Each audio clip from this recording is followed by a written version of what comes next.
Hello, everyone.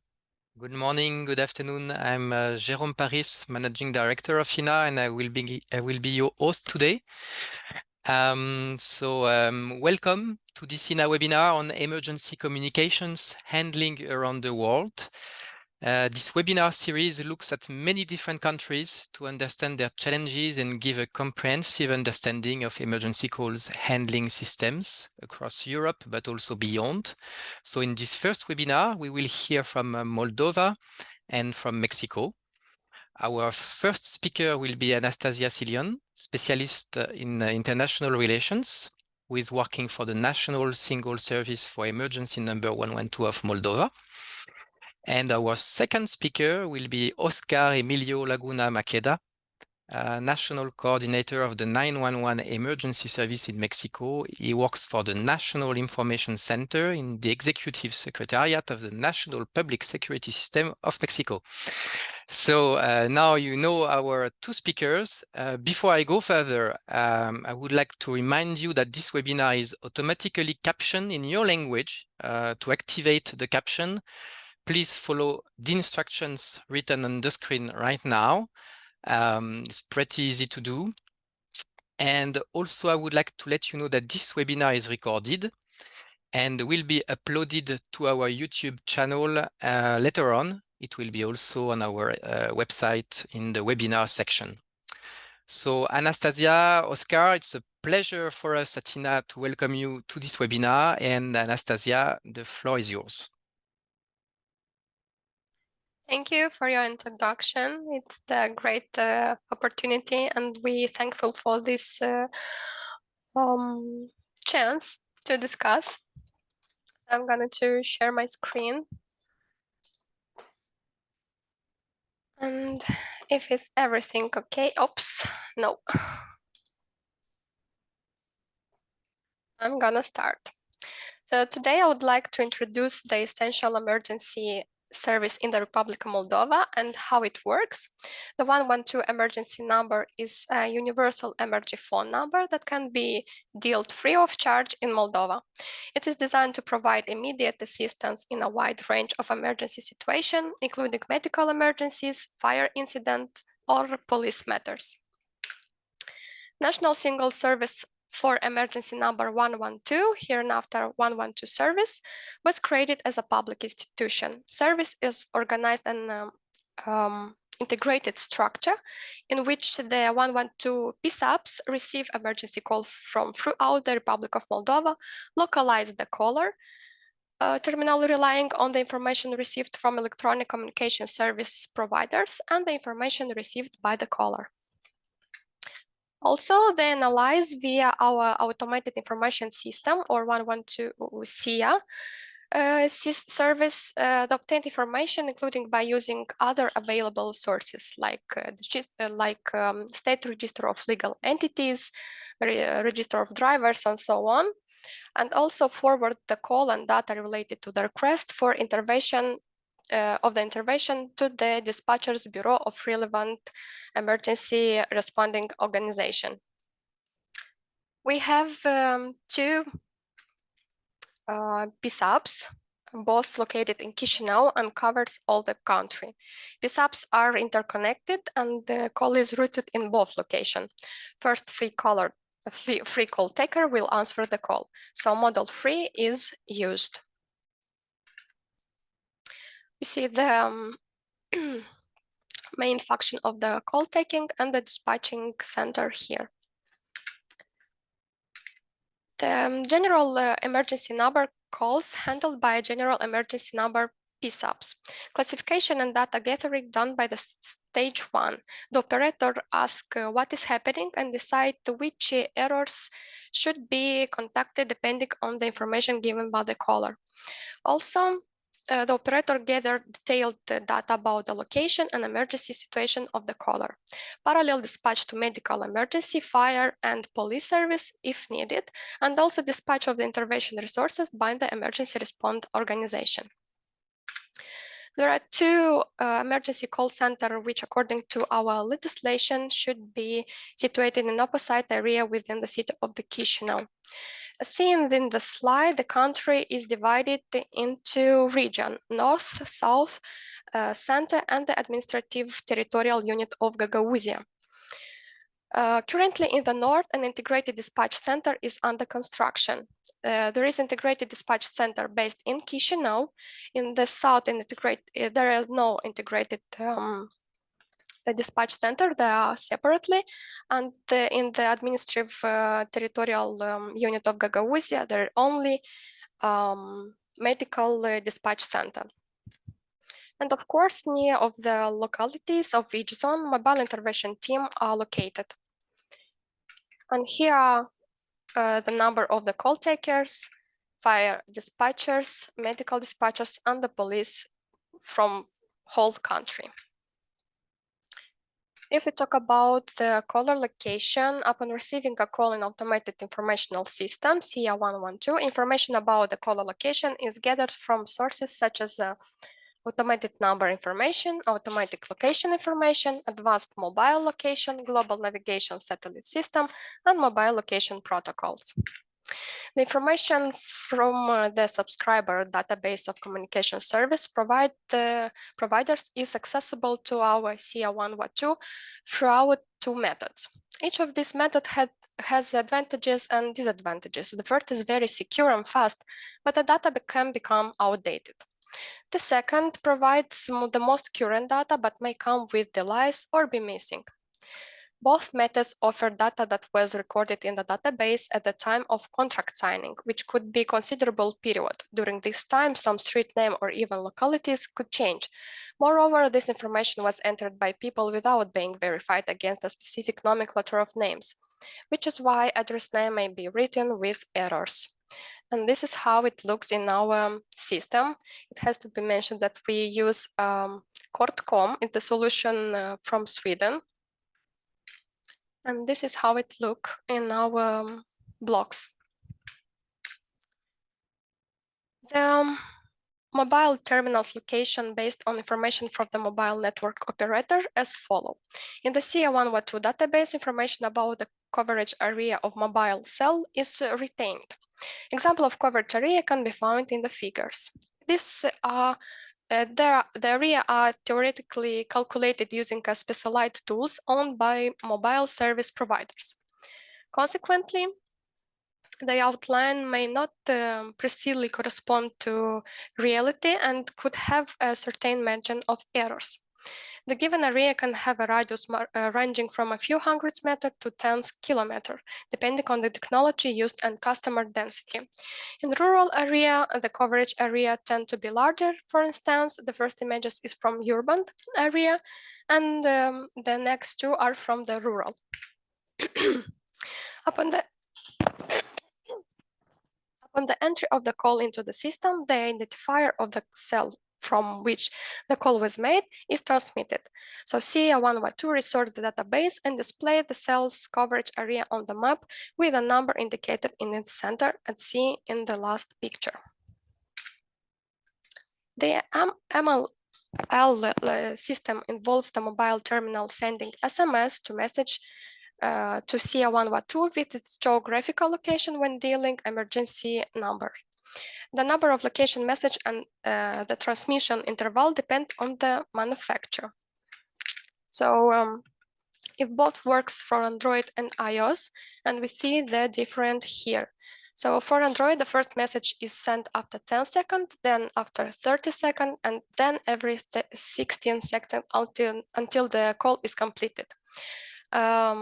But if we talk about Apple, only one message is sent as soon as location data is available. And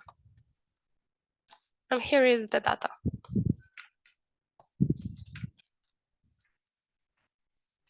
When caller dialed the emergency number without the caller consent, the mobile terminal initiated the location service and sent them in a parallel with the call through special SMS message to 112. Upon receiving AML message, CA112 research for all open cases associated with that phone number and update the location information through AML in each of them.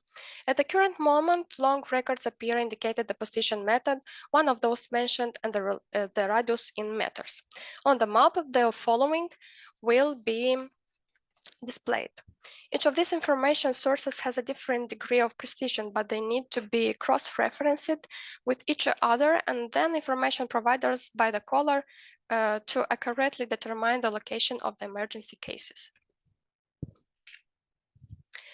When creating the case file, the address field in the victim section, here is this, of the person block are filled out. Upon pressing the button marked in green, data from this field will be transferred to the map in location search panel. The address search panel in our rescue map has the following features. The research will be performed on all names in the search list, separated by commas. The result will be sorted by the most matched. The critics are automatically replaced and are equivalent to the derived letters. Uppercase and lowercase letter play no role in address search. If a name has a spelling error, such as a missing letter, the result will be displayed based on the most matched. In this graph, we can track the number of emergency calls processed per year. We can observe the number of non-urgent calls is decreasing. Daily receive from 600 to 800 of emergency call. However, the number of can increase, especially during unfavorable weather condition. Such a situation occurred this Sunday. Due to heavy snowfall and blizzard, our CA112 received 12,600 of emergency call. Most of them were requested for a rescue team to help with the stand vehicle.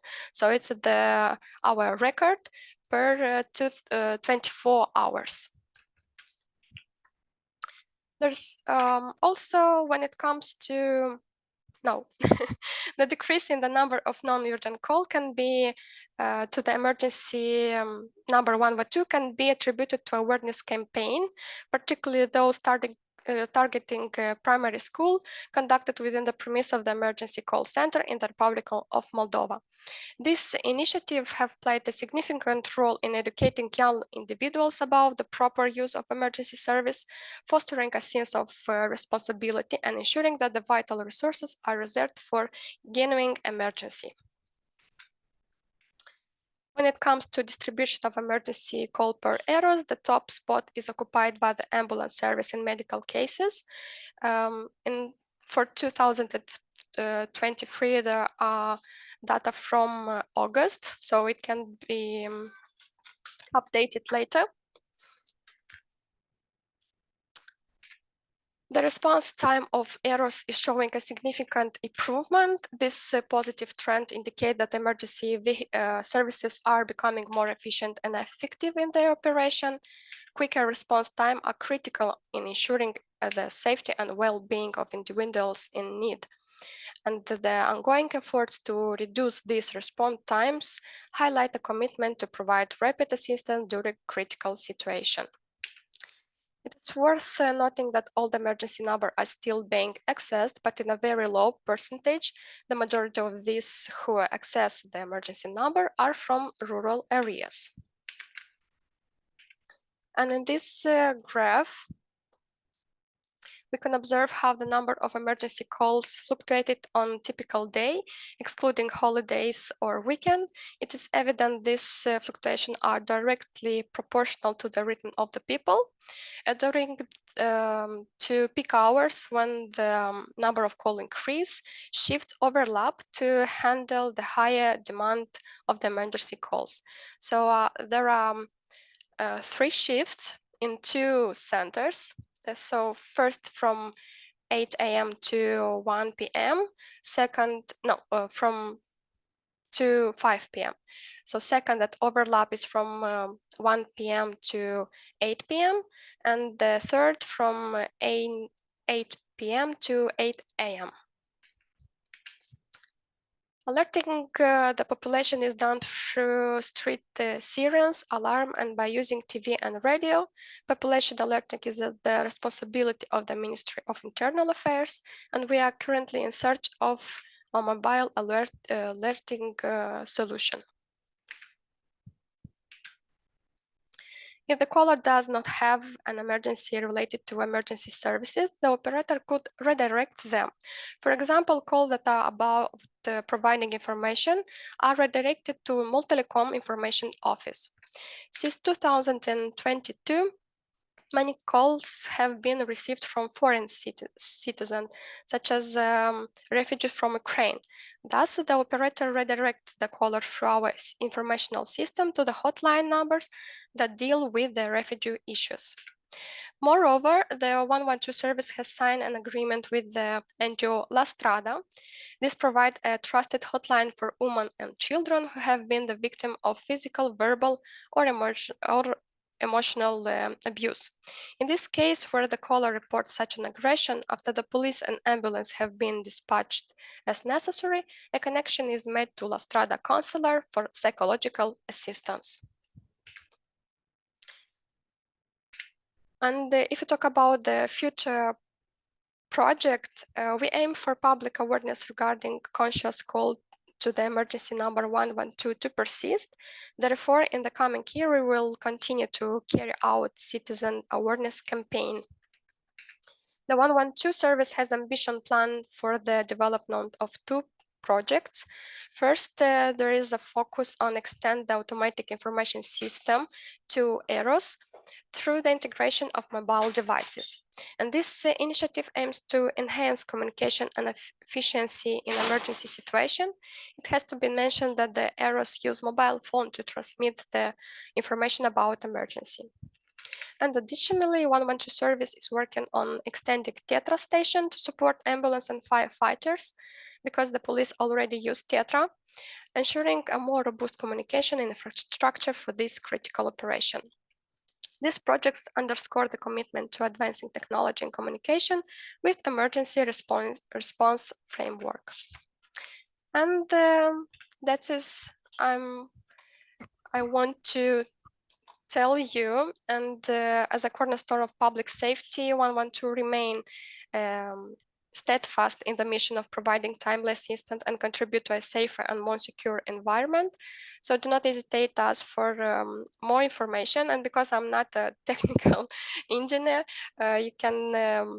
you may send to us your question via official email that is seen on the screen. Thank you.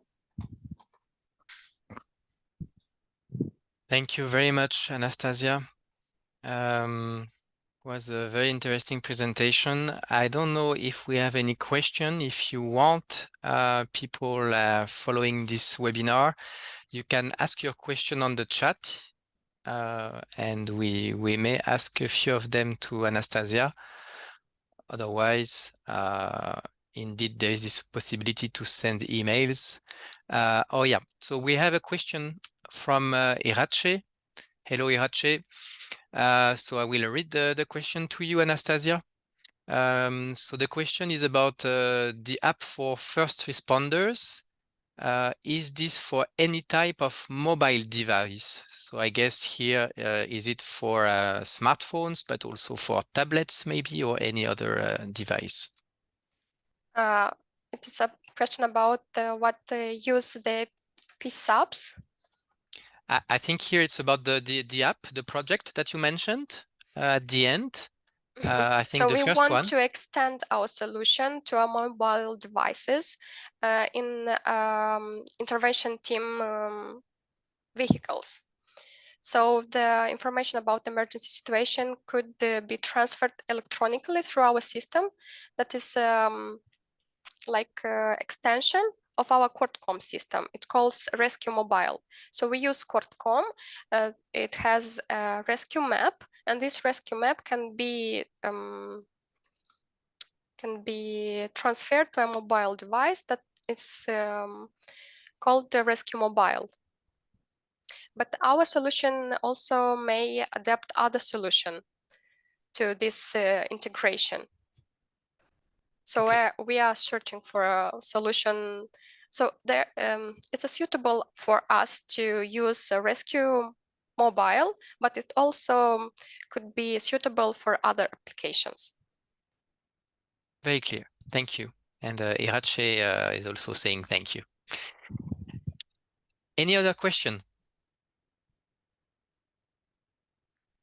I don't see any other question in the chat. So Anastasia, thank you again. Thank you. And now we are going to, I have a last question actually, just if you don't mind. It's Anna asking if eCall is working in Moldova. We are working on it. We test they call emergency calls, but it's not functional officially. So we made tests and other infrastructure for this. Thank you. Okay. Thank you, Anastasia, again. And now we'll give the floor to Oscar from Mexico. Thank you very much. I cannot share my screen. Can you help me with that? I guess my colleague Amy can help. Thank you. But On behalf of Pablo Gonzalez, head of the National Information Center, we appreciate your invitation to this webinar. I will present some information about the 911 service in Mexico. Let me see if I can share. I'm sorry, but it's not here. Let me see another chat. No, I cannot see it on the screen. How can I share it? you have to use the green button at the bottom of the screen called share screen. It's green, really at the bottom, and it's in the middle. I'm afraid it's not here. If you move your mouse, you should appear.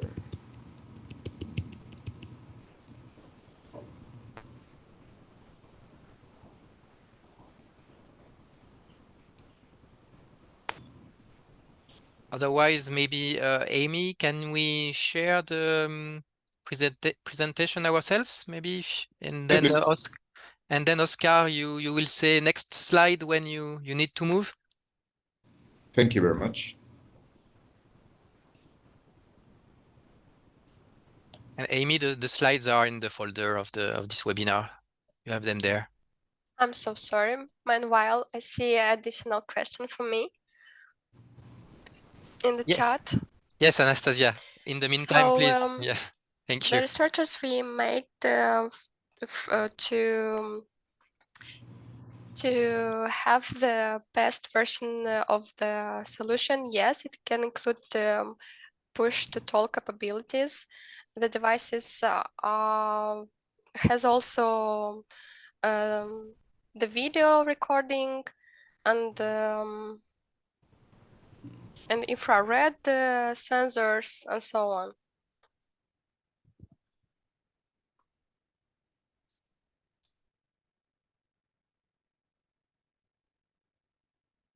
Thank you. My colleague is trying to share your slides, Oscar. So I think it's coming. Yes. Here we are. Thank you very much. There are a few mistakes that I changed yesterday night, so you will see them on this presentation. Well, I'm showing about the 911 emergency service in Mexico. Next one, please. The United States of Mexico, we have an area of 1,964,367 square kilometers, And we have 129 millions around. And we are divided into 31 states and Mexico City, which has a different status, a free city. The next one, please. Which is the 911 emergency service was created in October 2016. Previously, the former number was 066, but it has a lot of problems, so it was decided to create a new one, a new number, and we followed the path of the Canada and the United States using that number. The normativity for our service is the Constitution of the United States of Mexico, the general law of the National System of Public Security, regulation of the Executive Secretariat of the National System of Public Security, collaboration guidelines on security and justice by Federal Telecommunication Institute. This one is very important. This one rules how the mobile companies, the telephone companies, should help to create the service. So it's universal and also free of charge. And there are also agreements of the National Council of Public Security. This is a body of government that is ruled by the president and the governors of the 31 states and Mexico City. There is also the technical standard for homologation of emergency call service through the unique number 911. This technical standard describes how the service operates. It describes the technology, day-to-day operation, measures about timing. We also have the National Catalog of Emergency Incidents. As we have a federalized service, it means that all the states has their own service, and we, as the National Information Center, give some rules how they have to homologate and standardize this service. We have protocols, working instructions, and training guidelines that are compulsory for all the 911 service in the country. Next slide, please. As I told you, we have a federalized system, which includes the service in 31 states and Mexico City. If you see, this map is divided in the whole states, but you can see different numbers inside. Those numbers refers to the public safety answering points. Mexico City has only one, and the state of Mexico has only two. I'm referring to those two because there are a lot of population. Mexico City is around 10 millions, and the state of Mexico is 15 millions around, and they have very few PSAPs. But if you see in some other places, like in the north, you can see Chihuahua, which has 10 PSAPs. So as it is a federalized service, each state defines how many PSAP they want to open or create. In the north, if you see in the left to the north, we can see 5.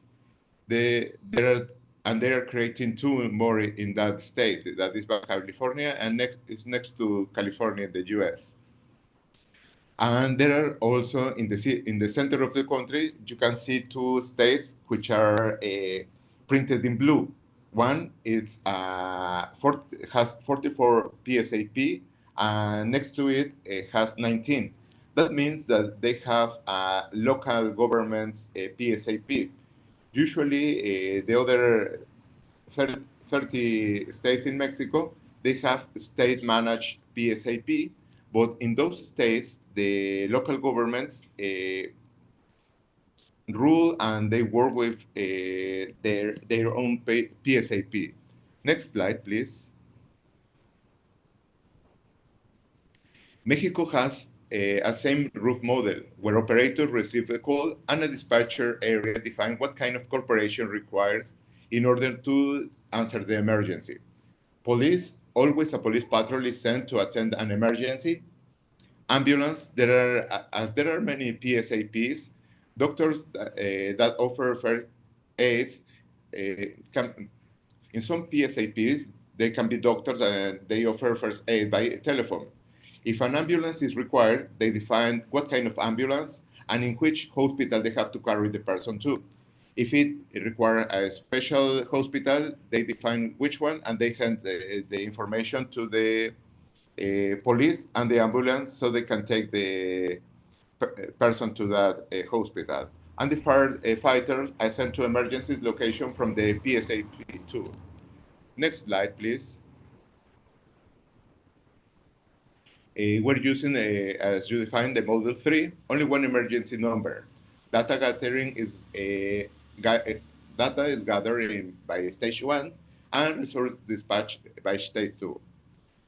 911 operator received the call, identify is it a real call, and ask the location of the user of person. If it is correct, ask what is happening. The operator gathers detailed data about the location and emergency situation of the caller, classify according to the National Catalog of Emergency Incidents, and then send to dispatch area. This area decides which areas should be contacted depending on the information given by the caller.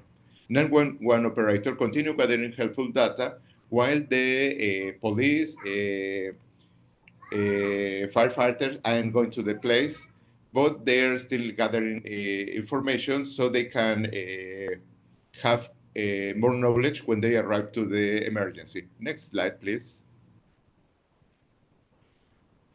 I divide your model in a different one because we have one specificity in our Mexican model. We have the person which is calling. We have the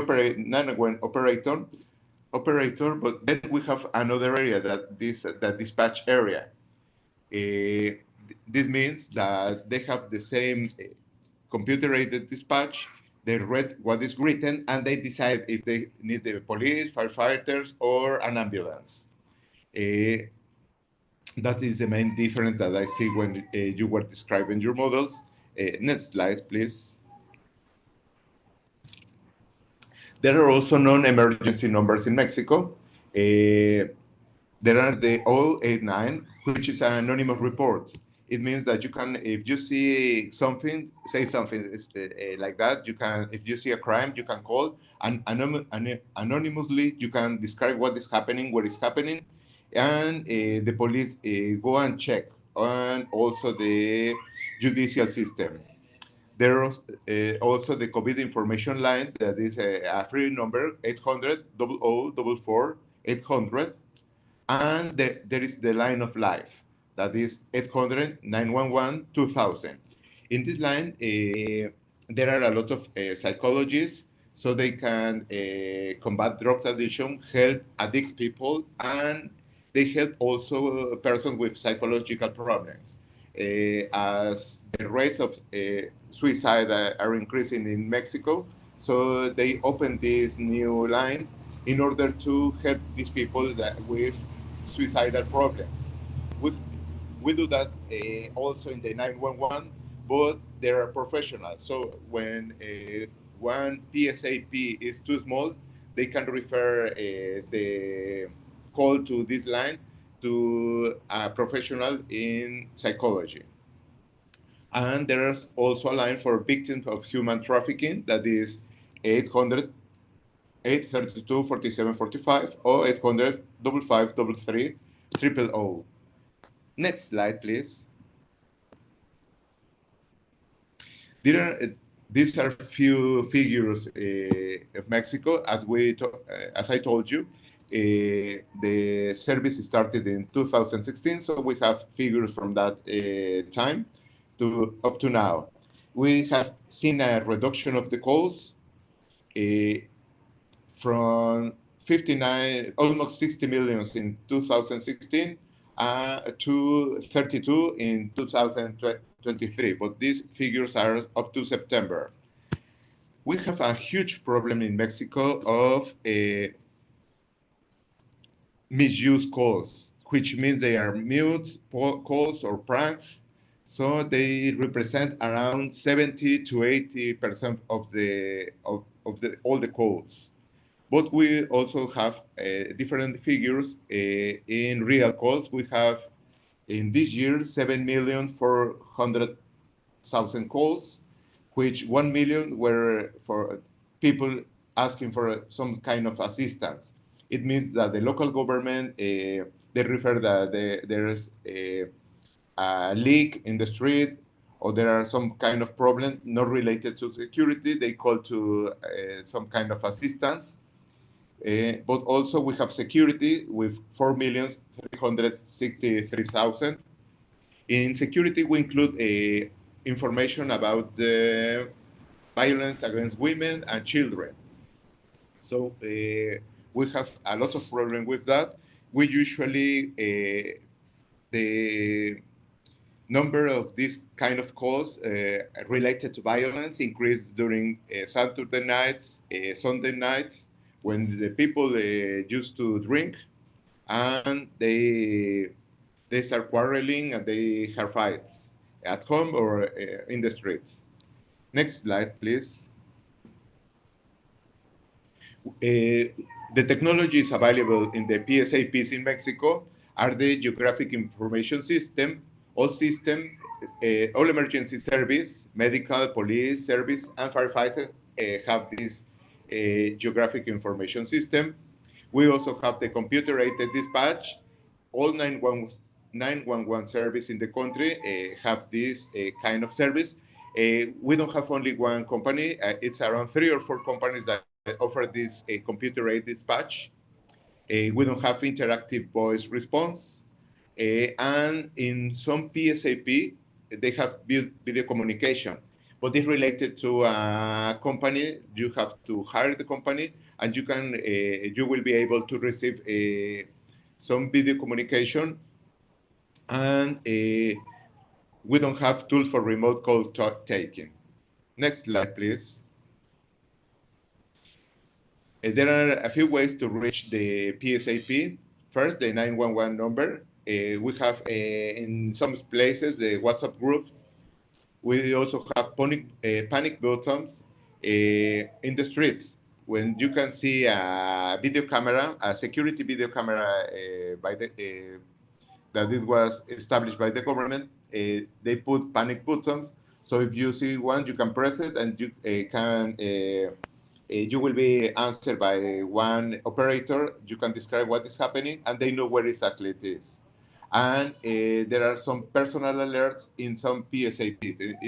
As I told you, we have a federalized country, so a few of the countries, they buy this kind of technology so they can give to women that have suffered from violence, so they can alert to the police if they have a problem. 911 is available from handsets without SIM cards, but we are trying to avoid it because as all the calls are free of charge, many telephones without SIM card can be used for making a call. However, children are playing with those kind of telephones because they are very old, and sometimes the delinquency also realize that they can use phones without SIM card, so they can call to the 911 service and they cannot be located. So they can use it and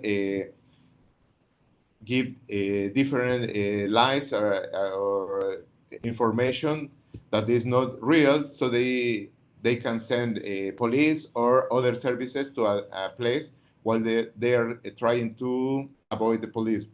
We don't have e-calls, we don't receive them. Third parties, in some states, the closed TV from supermarkets, banned, they can share their information to the PSAP, and SMS messages it is included when it was created, the 911 service, but it is not in use because it appeared WhatsApp and some other technologies that people stopped using that service. We didn't even try to open it because people never use it. Next slide, please. We have two kinds of caller location. On the one hand, we have a free call. When it was created, the 911 service, the Federal Telecommunications Institute, a government agency, ruled that caller's location, latitude, and altitude must be provided, no, latitude and longitude, must be provided by a telephone company for free. However, there is an accuracy of 50 meters. But there is also the possibility that you can pay for it. And there are some PSAPs can contract other companies' service which provide a caller location that is more accurate. In those cases, it's for mobile phones. They may be iPhone or Android. So, but you have to pay for the license every year. Next slide, please. Here are some specificities handling emergencies. We are aware of the violence against women and children. So in some states, a 911 call started a joint work that includes various entities that focus on serving victims on gender-based violence. As soon as a 911 call gets into the PSAP, few people start looking on the numbers, and if they realize that one telephone number has been calling many times for violence, they continue their work by calling to the house, and they give some visits so they can see what is the problem. If there's an unemployment problem, they can give some scholarship for children. They can send women for psychological help or legal support. It depends in each case. There is also prevention, as we are a service that works 24 hours. In some states, they offer information about shelters location. In some cases, like hurricanes, amber alerts, and some other kind of information that may be helpful to the people. During COVID times, the 911 service has a lot of help for different entities, because as they realized, we work 24 hours. So they knew that if somebody called to the 911 service, someone will answer. So we trained our people in violence, gender issues, and different topics that may help the user of the service in case of violence, for example. Next slide, please. Which are the plans of the future? First, we want to certificate our PSAP. As I told you, we have 195 PSAP. We will start with the biggest one to the smallest. We're trying to certificate in order to recognize if the PSAP is using the standard, technical standard that we offer, and we can see if they need some more resources, on which areas they have they need to be strength. We can see the weakness and the areas of opportunities. So that's why we're going to start the certification of the PSAPs. In violence, we want to be able to offer a holistic support for victims of violence. Nowadays, only in a few states, 911 call may start all the work for helping women and children. However, we want to work in order that all PSAP have the same function. That is to say, that all PSAP call related to violence can be answered by someone professional, and to give information to women or children that they may need. we want to reach indigenous people because millions of people in Mexico speak native languages, but we have very few operators that speak those languages. However, we have a problem that people that speak a native language, they don't want to work in the PSAP. So we have a problem in that. And we want to reduce non-emergency calls, pranks, jokes made by adults and children, and mod calls. Next slide, please. Thank you very much. This is my information if you want something. Thank you. Thank you, Oscar. Thank you very much. So again, it's time for questions. Do we have any? Please use the chat on the right-hand side.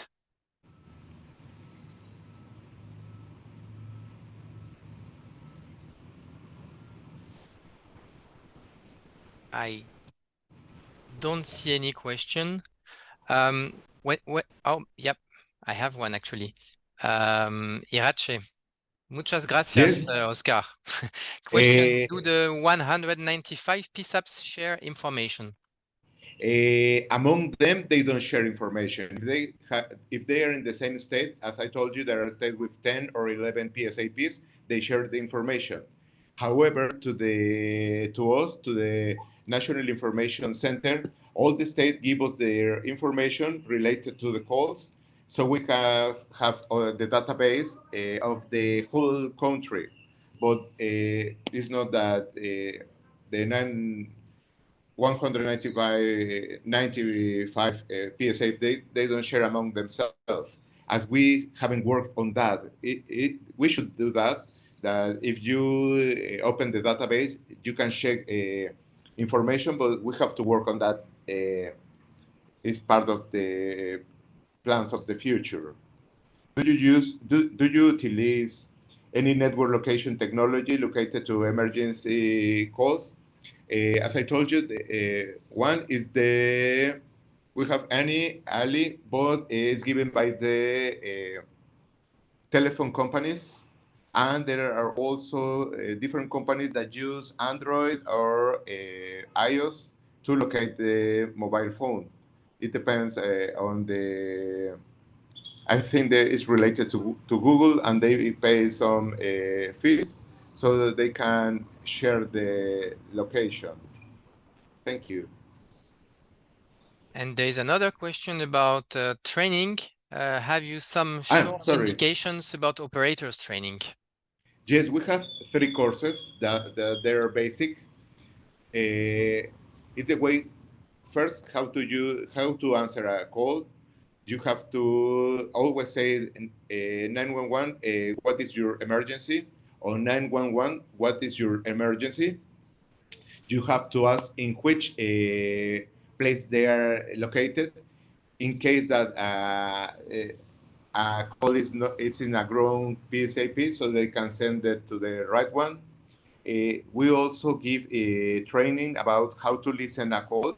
We don't want someone that operates in the 911 service asking the same question many times. If you say, there's fire in my house, they don't have to ask you again, is there fire? What do you need? Because as soon as you say it, they have to realize that the information was given. So as you say, there's fire in my house, they will say, where is your house? Where is the fire? Are you safe? But we tried that to avoid different using the same question or asking the same for the same information, because operators are trained to listen carefully to the speaker and to answer in order to that. We also ask the operators to put in the place of the people that is calling, because sometimes they are in crisis, so they have to understand what the problem is, and in order to help them better. There are 2 questions. What are the barriers to accepting e-calls in Mexican PSAP? I think we haven't worked in the technologies and in the legislation related to that one. As I think it's part of our work in the National Information Center. We have to do those regulations in order to define how e-calls will work. Sometimes we have Ford. They wanted to link the four automobiles to the 911 service, but we could not accept because Ford company was only one company in the country. So I think it's part of the one part of the technology that we have to rule, and I think it will be in the future. And with regard to the plan of stopping emergency calls from devices without SIM cards, is the approach then that they will only be reachable from mobile phones? No, no. It means that only phones with a SIM card, not all one. We have realized that many calls with misused calls are being using mobile phones old. And sometimes when you find a mobile phone, an old mobile phone at home, you can give it to your child. And if it has, if it's working, they can call to the 911 service always. So many pranks or many misused calls are coming from this kind of apparatus. And there are also problems with the delinquency. They're realizing that they can use or take out the SIM card when they are calling, so they can give false information to the 911 service, and they can send the police and to some other place while they are stealing or robbing different in another parts. So we are still trying to diminish that the impact, because real calls from telephones without SIM are very few. So we are trying to define how to approach to those real calls that, as I told you, there are very few, but there are some. So we want to stop using the SIM telephone without SIM card, but without giving problems to the people that may have a real call. With regards to the plan of stopping emergency calls from devices without SIM cards, is the approach then to only allow the emergency calls? That one it's not also mobile phones. It's also you can use your phone at home, as we can track where the call is made. Is the states bordering other countries? Do they have any means to collaborate with emergency service in those countries? Yes, in the north, at the beginning of the 911 service, many calls from Mexico went to the U.S., to the states in the south of the U.S., and also calls from the U.S. went to the north of Mexico. They are very related. They collaborate a lot because sometimes the border is very permeable, so you can go from one country to another, escaping or something, so they relate to each other. They even have meetings among them, so they can share the information. They talk to each other. So if they have an emergency, they can share the problem, or they can share the information in order to solve the problem. If you think in Tijuana and San Diego, they are very related. They are two huge cities, and they have a lot of information and many problems about drugs and smuggling and different things. So they share a lot of information. That also happens in some other PSAPs in the border area. Thank you. I don't see any other question. No, no other question. Thank you very much, Oscar. You answered already a lot, so really thank you. So I guess it's time to close the call if we don't have any more questions for Anastasia and Oscar. So I would like first of all, maybe, I've been asked to remind you a few things before we close the call. So if you would like to know more about emergency communication handling around the world, we would like to remind you that we have this EENA annual report published every year on this very topic. It's sometimes called the Bible by some of the members. So it's a very big report about how it works in each and every country. I think it covers 50 or 55 countries. The next edition will be published in February next year. And finally, let me also announce the next webinars. So on 7th of December, join us to discover more about the transmission of medical data to PSAPs through Google Emergency Location Service. And on 14th of December, we're going to have a report that will, a webinar that will report on the first end-to-end native real-time text, RTT, to PSAP deployment in the world. So it took place in the US, and we're going to have a webinar about this very topic of native real-time text. So you can register to these webinars via our website, as you did for this website today. And last but not least, thank you again, Anastasia and Oscar. It's now time to wish you all a great afternoon, evening, or morning, and we see you all very soon. Thank you very much. Bye-bye.